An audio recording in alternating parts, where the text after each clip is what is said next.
kalian seperti saya yang selalu menggunakan masker sekali pakai ini setiap harinya.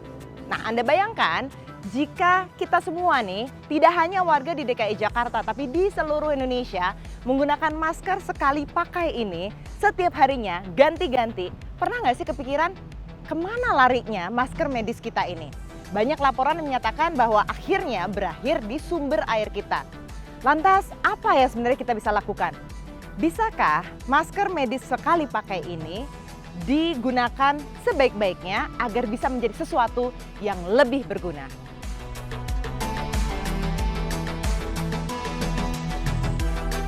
Oh sering, setiap saya mau keluar itu selalu ganti terus. Bisa 3 kali ganti setiap keluar, iya. Kalau saya 1 hari sekali saja. 2 kali, setelah makan siang baru ganti.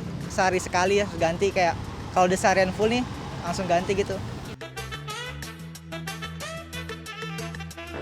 Karena menurut saya masker medis itu lebih aman sih Mbak. Lebih mudah dibeli di minimarket. Sedangkan kalau misalkan masker kain itu harus mencuci beberapa kali. Karena kan kalau masker medis merasa lebih safety aja karena ada 3 lapisan kan. Itu dia lebih nggak ngap gitu buat pemakaian sehari-hari. Masker medis kita sering berakhir dan menyusahkan makhluk hidup lain karena tidak lebih dulu diolah. Penelitian LIPI itu menemukan bahwa tumpukan limbah medis di muara sungai di Teluk Jakarta itu bertambah drastis dari sebelum pandemi. Dan yang paling banyak ditemukan dari limbah medis ini selain tentunya ada alat pelindung diri sekali pakai, banyak juga masker medis seperti masker untuk bedah dan juga N95. Nah, dari lebih dari 700-an item yang ditemukan setiap harinya, itu hampir ada 130 kg sampah yang diambil di muara sungai di Teluk Jakarta ini. Masker medis memiliki kekuatan penyaring yang jauh lebih kuat dibanding masker lain. Di dalam masker pun terdapat beberapa lapisan yang bisa melindungi manusia dari bakteri dan virus yang bisa masuk. Menteri Lingkungan Hidup dan Kehutanan sebenarnya telah mengeluarkan surat edaran bagaimana mengelola limbah medis dari rumah tangga. Tentunya yang terbesar adalah masker medis. Masker medis sebelumnya hanya digunakan tenaga medis. Limbahnya disatukan dalam limbah medis yang dikelola pihak ketiga yang ditunjuk oleh rumah sakit. Nah, sekarang kalau kita ngomongin soal pengelolaan sampahnya, pengelolaan sampah masker medis ini yang tadinya cuma jadi limbah medis, tapi sekarang udah jadi limbah perorangan gitu. Nah, untuk menanggulangi masalah sampah yang memang udah membludak juga gitu di Indonesia ini, sekarang apalagi sampah medis ini udah diklaimnya nggak bisa diolah gitu kan. Itu sepertinya harus apa sih yang bisa dilakukan gitu untuk bisa menanggulangi makin banyaknya masker medis dibuang oleh perorangan? Ini jawabannya bisa 2 ya, yang ideal dan kemudian pada dunia nyatanya kan.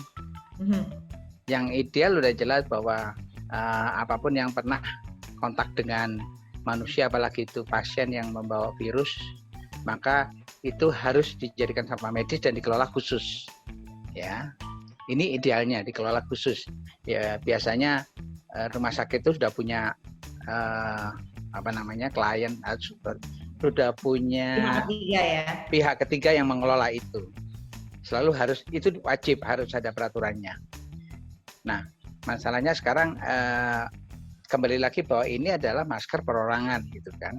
Kita tidak tahu persis siapa yang positif dan negatif yang menggunakannya gitu.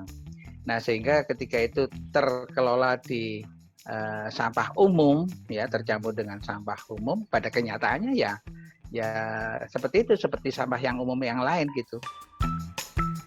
Namun apakah limbah medis rumah sakit benar-benar terkelola dengan baik? Coba Anda bayangkan, warga DKI Jakarta, taruhlah 50% dari kita ini menggunakan masker medis sekali pakai. Sedangkan hanya 2 orang dari 10 warga DKI Jakarta yang mengelola limbah rumah tangganya sendiri. Nah, Anda bayangkan, jika ini kita bicara rumah sakit, hanya berapa persen dari rumah sakit yang benar-benar mengelola limbah medisnya sendiri. Dan selama pandemi, masker medis ini jumlahnya bertambah. Kemudian ditambah lagi dengan limbah rumah tangga yang menggunakan masker medis ini. Jadi kemana larinya masker medis kita?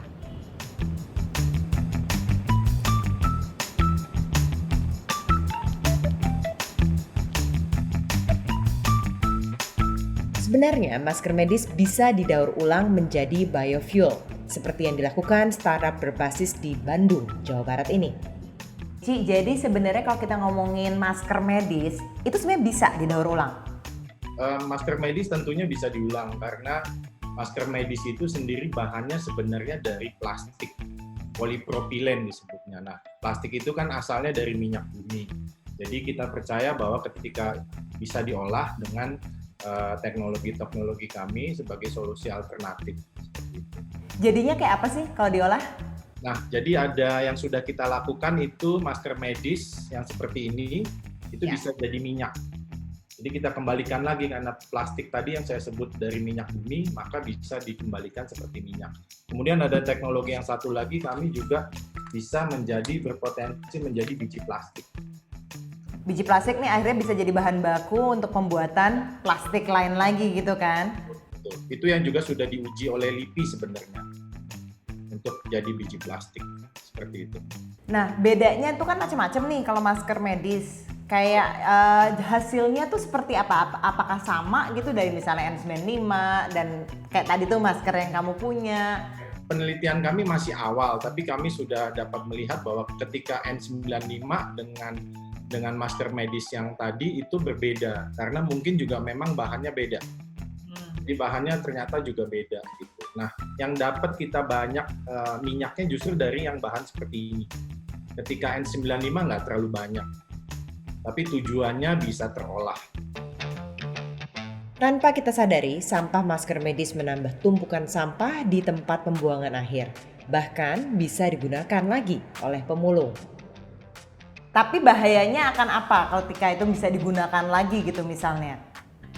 Sebenarnya lebih kepada bahwa itu kemungkinan tidak saniter ya, artinya bisa dihinggapi oleh bakteri virus yang lain ya, yang diketemukan ketika di tempat sampah atau ketika kontak atau mereka yang melakukan pencucian dan pakainya ketika habis dicuci, dijemur dan sebagainya.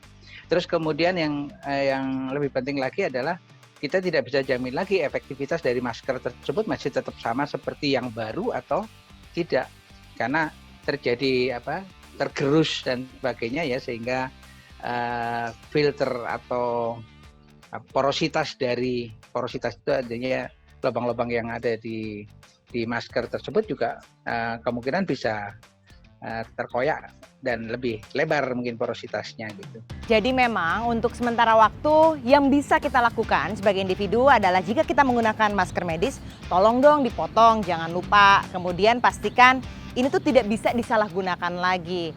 Dan juga kalau memang wajib banget harus, karena memang udah harus banget kita pakai masker, gimana kalau kita mulai pakai masker kain?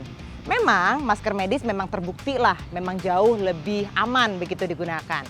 Tapi masker kain, jika ini benar-benar yang dibuat dengan sesuai standar, itu sebenarnya juga bisa melindungi kita dan bisa terus dicuci dan diulang-ulang untuk dipakai berkali-kali. Dan kita artinya juga menyelamatkan lingkungan dari limbah sampah masker medis.